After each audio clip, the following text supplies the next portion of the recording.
Face à la propagation du coronavirus, soyons simples, basiques. Bonjour. Désolé pour la qualité sonore, ce texte est enregistré depuis un appartement sur un téléphone, confinement oblige. Vous trouvez qu'on cède à la psychose ? Ok.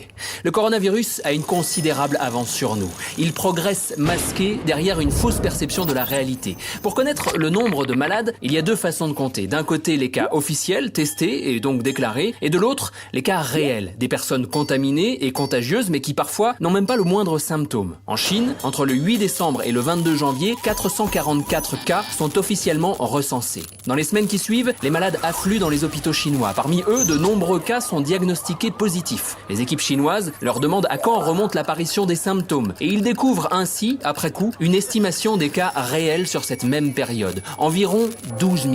27 fois plus que les cas officiels. Voilà l'avance que le virus a sur nous. Vous pensez que c'est spécifique à la Chine ? Erreur. En France, il n'y a aucun dépistage systématique de l'ensemble de la population. Le nombre de cas réels est nécessairement considérablement supérieur aux cas officiellement dépistés. Ce n'est pas un complot, juste une réalité. Partant de là, à chacune de nos sorties, nous jouons le jeu du virus. Car le Covid-19 ne se propage pas tout seul. Il voyage avec nous, même sans symptômes, et se répand par nos interactions sociales. Chaque personne contaminée peut infecter 2 à 3 individus, soit presque le double d'une grippe classique. Gardons ça en tête et revenons aux chiffres. 20% des cas nécessitent une hospitalisation, 5% une place en unité de soins intensifs et environ 2,5% une aide très intensive. Aujourd'hui, en France, nous disposons de 5000 lits de réanimation et 7364 lits dans les unités de soins intensifs. Et nous ne parlons même pas du personnel nécessaire pour administrer ces soins. Entre le 24 janvier et le 14 mars, 4500 cas officiels ont été confirmés, ce qui veut dire que le nombre de cas réels est nécessairement largement supérieur. À 60 000 cas confirmés, nos hôpitaux seront saturés par ces petits 20% de cas graves. Concrètement, cela veut dire plus de lits disponibles et un dilemme terrible pour les personnels hospitaliers, devoir choisir qui soigner. Donc, qui maintenir en vie et qui laisser mourir.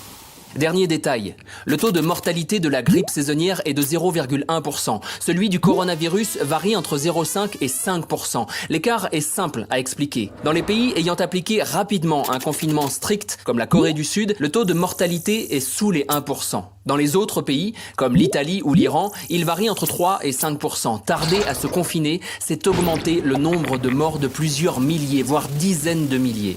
Voilà la réalité. Violente, brutale.